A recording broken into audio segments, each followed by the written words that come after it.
നമസ്കാരം. ഇന്ന് ഞാൻ നിങ്ങളെ പരിചയപ്പെടുത്തുന്നത് മറ്റൊരു പുസ്തകമാണ്. സാറ ജോസഫിൻ്റെ അശോക എന്നൊരു പുസ്തകം. ലൈബ്രറിയിൽ നിന്ന് എടുത്തൊരു പുസ്തകമാണ്. ലൈബ്രറിയിൽ കഥകളൊക്കെ തപ്പി നടക്കുമ്പോൾ ഒരു ചെറിയൊരു പുസ്തകം കണ്ടു. അപ്പോൾ പെട്ടെന്ന് വായിച്ചു തീർക്കാമെന്നുള്ളൊരു കൗതുകത്തിൻ്റെ പുറത്ത് എഴുത്തുകാരിയുടെ ചിത്രമൊക്കെ കണ്ടപ്പോൾ എടുത്ത ഒരു പുസ്തകമാണ്. പക്ഷേ എടുത്ത് വായിച്ചു തുടങ്ങിയപ്പോൾ അങ്ങനെ പെട്ടെന്ന് വായിച്ചു തീർക്കാൻ പറ്റിയൊരു പുസ്തകമല്ല ഇതെന്ന് മനസ്സിലായി.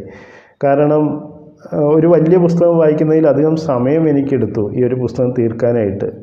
കാരണം ഇതിൻ്റെ അകത്ത് സാറ ജോസഫ് എന്നൊരു എഴുത്തുകാരിയുടെ കൈപ്പട അല്ലെങ്കിൽ അതിൻ്റെ ആന്തരികമായ യാത്രകൾ അതൊക്കെ വളരെ സങ്കീർണമായ ഒരു രീതിയിലാണ് അവതരിപ്പിച്ചിരിക്കുന്നത്. പ്രകൃതിയെക്കുറിച്ചും സ്ത്രീയെക്കുറിച്ചുമാണ് ഈ പുസ്തകം മെയിനായിട്ട് സംസാരിക്കുന്നത്. വളരെ എഫേർട്ട് എടുത്ത് തന്നെ എനിക്ക് ഈ പുസ്തകം വായിക്കേണ്ടി വന്നു എന്നുള്ളതാണ് സത്യം. ഇതിൻ്റെ ഓരോ കഥകളും മനസ്സിലാക്കണമെങ്കിൽ വീണ്ടും വീണ്ടും വായിച്ച് ഉള്ളിലോട്ട് ഗ്രഹണം ചെയ്തെടുത്താലൊക്കെ മാത്രമാണ് നമുക്കത് മനസ്സിലാക്കാൻ കഴിയുകയുള്ളൂ. അപ്പോൾ അലസമായൊരു വായനയ്ക്ക് വേണ്ടി എടുത്തുകൊണ്ട് വന്ന പുസ്തകം എൻ്റെ കൂടുതൽ സമയം അപഹരിച്ചു എന്ന് പറയുന്നതായിരിക്കും ശരി. ഇതിൻ്റെ അകത്ത് ഓരോ കഥകളും ഓരോ യാത്രകളാണ്. വളരെ ഡെപ്തായ സ്ത്രീ മനസ്സുകളിലൂടെയുള്ള യാത്രകളാണ്. ഒന്നോ രണ്ടോ കഥകൾ മാത്രമാണ് പ്ലെയിനായിട്ട് നമുക്ക് വായിച്ചു പോകാൻ കഴിയുകയുള്ളൂ. അപ്പോൾ ഇതിൻ്റെ അകത്തുള്ള ടൈറ്റിൽ സ്റ്റോറി അശോക എന്ന് പറയുന്നത് തന്നെ സീതാദേവിയെക്കുറിച്ചുള്ളൊരു കഥയാണ്.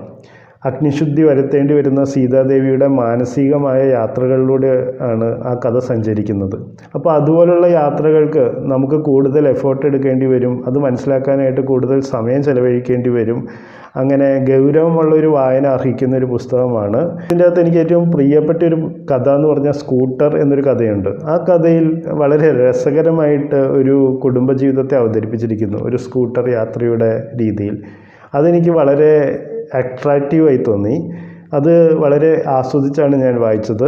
അപ്പോൾ ഒരു കഥയെ അല്ലെങ്കിൽ ഒരു ജീവിത യാഥാർത്ഥ്യത്തെ എങ്ങനെ ഭംഗിയായിട്ട് ചിട്ടയായിട്ട് അവതരിപ്പിക്കാം എന്നുള്ളതാണ് സ്കൂട്ടർ എന്നുള്ളൊരു കഥ ഇതിൻ്റെ അകത്ത് സാറ ജോസഫ് എന്നുള്ള എഴുത്തുകാരി നമുക്ക് കാണിച്ചു തരുന്നത്. അതുപോലെ തന്നെ മറ്റനേകം കഥകളുണ്ട്. ഓരോ കഥയും ഓരോ യാത്രകളാണ്.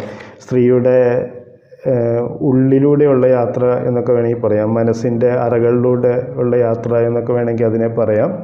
അതുപോലെ തന്നെ പ്രകൃതിയെക്കുറിച്ച്, മതത്തെക്കുറിച്ച്, അങ്ങനെ ഒരുപാട് വിഷയത്തെക്കുറിച്ച് ഇതിൻ്റെ അകത്ത് പറയുന്നുണ്ട്. അപ്പോൾ ഓരോ കഥകളും ഓരോ ലോകം തന്നെ നമുക്ക് വേണ്ടിയിട്ട് ബിൽഡ് ചെയ്ത് വെച്ചിട്ടുണ്ട് എഴുത്തുകാരി. അപ്പോൾ വായനയെ സീരിയസ് ആയിട്ട് കാണുന്നവർക്ക് കൺസിഡർ ചെയ്യാൻ പറ്റിയൊരു പുസ്തകമാണ് സാറ ജോസഫിൻ്റെ അശോക എന്ന ഈ പുസ്തകം. ഇത് പ്രസിദ്ധീകരിച്ചിരിക്കുന്നത് പൂർണ്ണ പബ്ലിക്കേഷനാണ്. ഇതിൻ്റെ അകത്ത് 80 രൂപ വിലയാണ് രേഖപ്പെടുത്തിയിരിക്കുന്നത്. ഇപ്പോൾ അതായിരിക്കില്ല വില. ഇത് ലൈബ്രറിയിൽ നിന്ന് എടുത്തതാണെന്ന് ഞാൻ പറഞ്ഞല്ലോ. കുറേ കാലഘട്ടങ്ങൾക്ക് മുമ്പ് കിട്ടിയൊരു പുസ്തകമാണ്. സാറ ജോസഫ് എന്നൊരു എഴുത്തുകാരി അടുത്തറിയാനും ആ എഴുത്ത് രീതികൾ പരിചയപ്പെടാനും ആ എഴുത്ത് വഴികളിലൂടെ ഒപ്പം യാത്ര ചെയ്യാനും അശോക എന്നൊരു പുസ്തകം എന്നെ സഹായിച്ചു. സാറ ടീച്ചറിൻ്റെ മറ്റനവധി പുസ്തകങ്ങളുണ്ട്. ആ പുസ്തകങ്ങളൊക്കെ വായിക്കണമെന്ന് ആഗ്രഹമുണ്ട്. അപ്പോൾ ആ പുസ്തകങ്ങളൊക്കെ വായിച്ച് അതിനെക്കുറിച്ചുള്ള അഭിപ്രായങ്ങളുമായി ഞാൻ വീണ്ടും നിങ്ങളുടെ മുമ്പിലെത്താം. അടുത്ത അധ്യായത്തിൽ മറ്റൊരു പുസ്തകവുമായി ഞാൻ വീണ്ടും വരാം. Thank you.